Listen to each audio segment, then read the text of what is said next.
What's up, guys? How's it going? Welcome back to the channel on this bright sunny December 27th Sunday afternoon.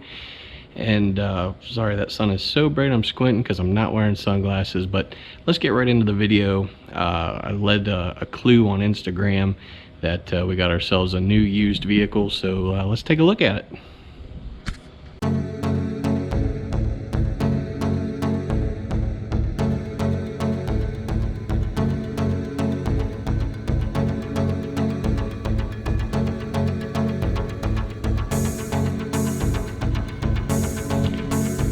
Alright guys, here it is.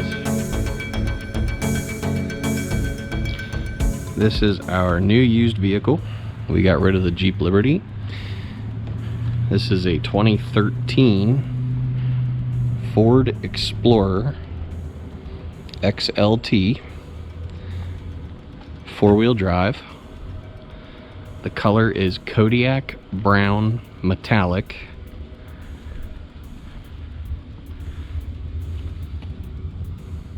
See a little bit of that metallic sparkle. In the dark it looks black almost. In the sun you see that nice golden brown hue.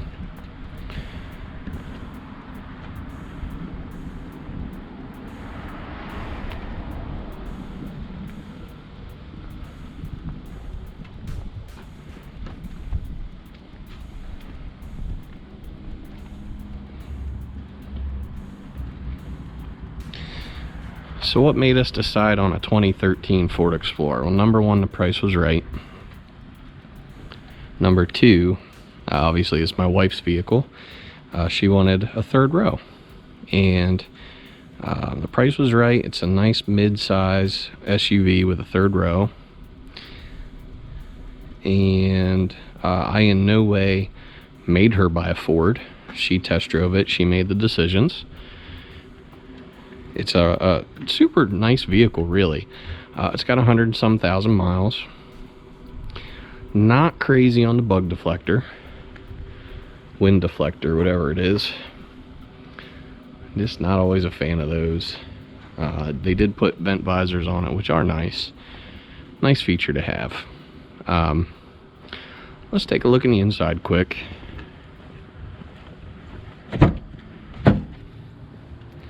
Nice two-tone color, got a dark gray on top, tan on the bottom.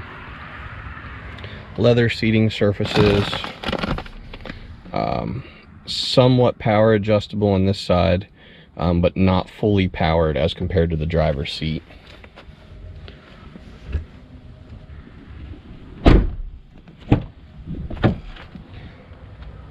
Decent legroom in the second row. You know, obviously we have two car seats.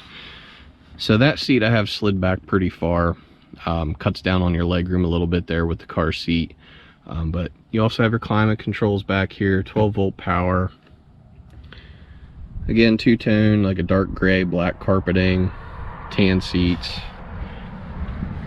Going back to the third row. It's not a huge third row, perfect for kids. And that was one of the reasons we really like this, I guess, is it's not something where you expect to shove two adults back there. Perfect for kids. Push the button on the hatch, it'll go up the rest of the way on its own. You've got fold and stow seating. You pull a couple and pull strap one, strap two, the seats flop down. Nice deep well for storage here. Spare tires underneath. Storage pockets, cup holders, roof vents. Just very nicely designed for the third row. Now this is an actual handle, not just a place to pull down. This gives you an actual legit handle, which is a very nice feature. It will close almost on its own with just a little nudge. There it goes, it's closed.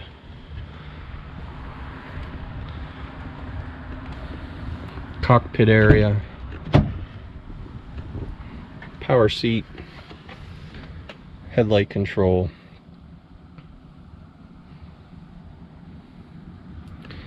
I do like having a center console in this. In my truck, I have the bench seat. This has a center console. I do like that.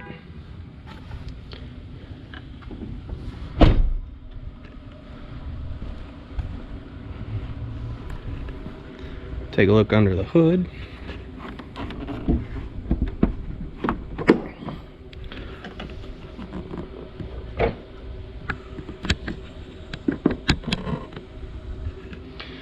Now I will have to put what engine this is in the scroll across the bottom, because off the top of my head I do not know what engine this is.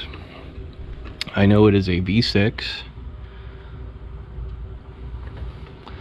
Looks to be a sideways mounted V6.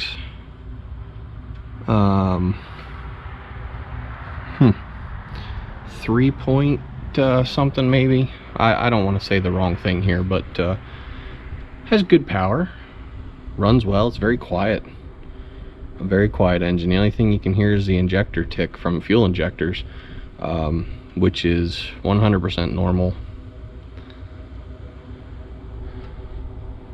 Oh wait, what's this say? 3.5 liter.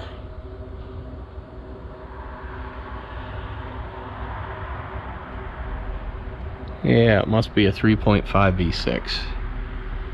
Okay. Halogen projector lights, halogen fog lights. Unique design of the grille here. It's almost honeycomb, but not really honeycomb.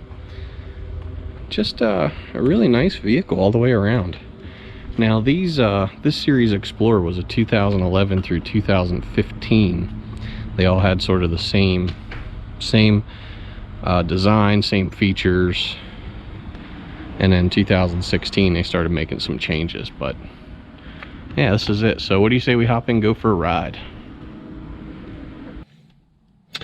All right, so we're inside of the Explorer, and just to go over some of the internal features here, and some things that I really like, some things that I don't like.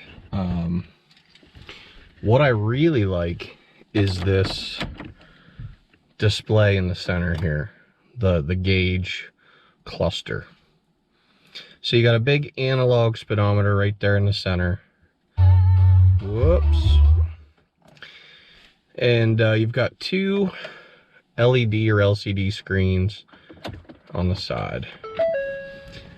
You got quite a bit of customization, and on the steering wheel, each one of these sides works each side of the cluster. So for the gauges on this side, you can select fuel level and tach. You can select miles to empty and fuel level. You can do fuel, coolant, and tach, and then the intelligent four-wheel drive plus the fuel. You can have your trips, fuel economy settings, all this stuff. So there's a lot of options here, and I really like it, so we'll just leave it there. On this side, you've got climate, entertainment, phone, compass, climate control. You can change the temperature settings for the driver's side all through the steering wheel, and I really like that. So center is the My Ford Touch, which is also known as Sync 2, and you obviously have your 4 quadrants. You have your heated seats here, your climate control. You can adjust all the settings here on the screen, and then you also have all the adjustments down here as well. In the center here, you have your 4-wheel drive. You can change your driving mode, and there's a total of 4 different modes, plus hill descent control. Automatic with the select shift to do manual mode, cruise control, phone control, all that kind of stuff. For a bigger guy like me, it's very roomy in here. I have decent headroom. Now the seat's not adjusted for me, it's adjusted for my wife. I just slid it back, so she has her seat sitting up really high. But it's comfortable, it's quiet. I just started it, can barely hear it idle, and so let's just go for a ride. All right, so we just pulled away from a stop sign. Acceleration is smooth. It's quiet. There's not a lot of engine noise. A lot of road noise can be dependent upon what tires you have.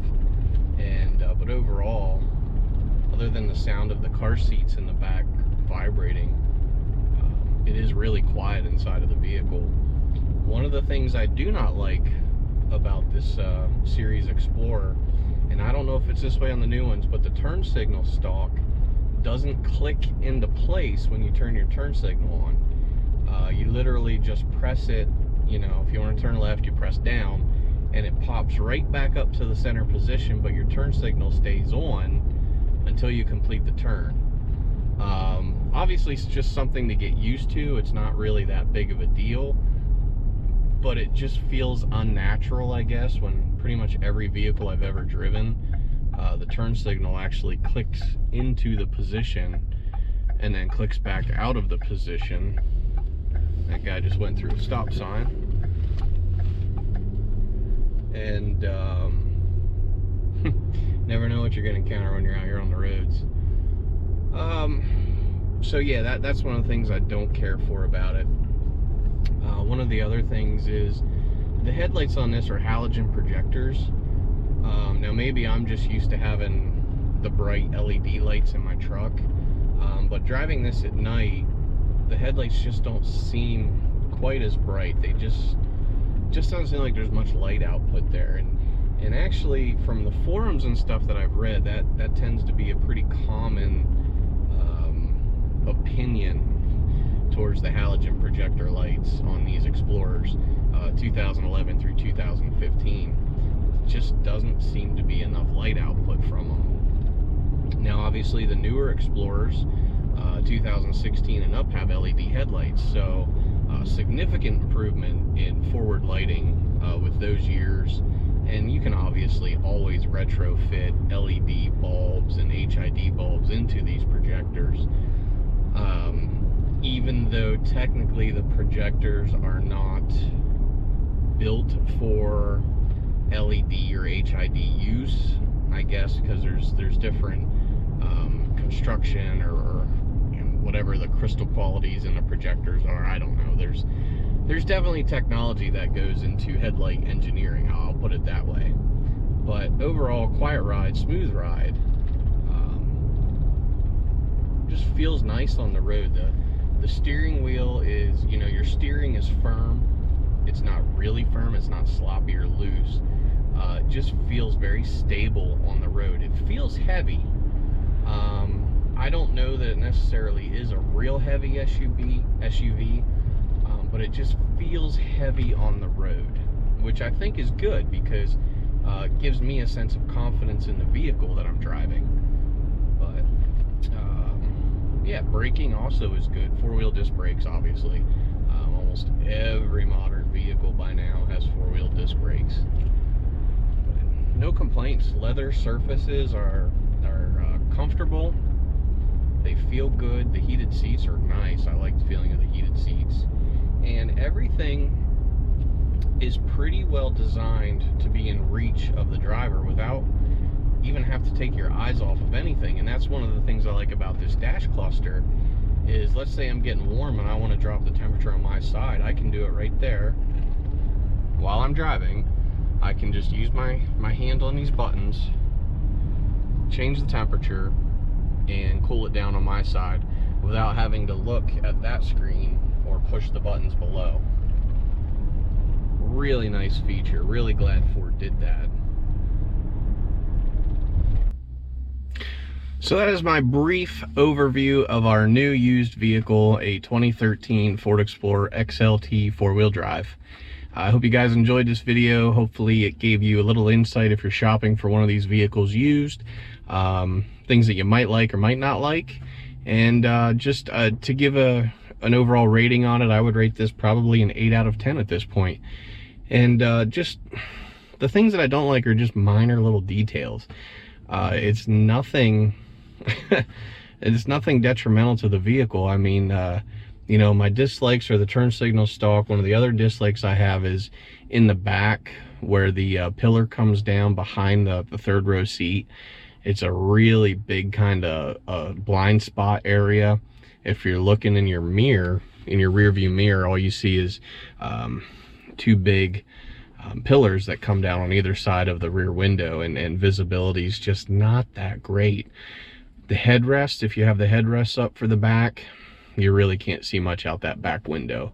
So I don't know if there was a way Ford could bring back a bigger rear window, or what they could do for that, but that's just something that you have to consider, is if you're going to have passengers in the back of your Explorer, you're not going to see much out of that rear view mirror because of people's heads, with the way the seats are and how high they sit, plus the headrests.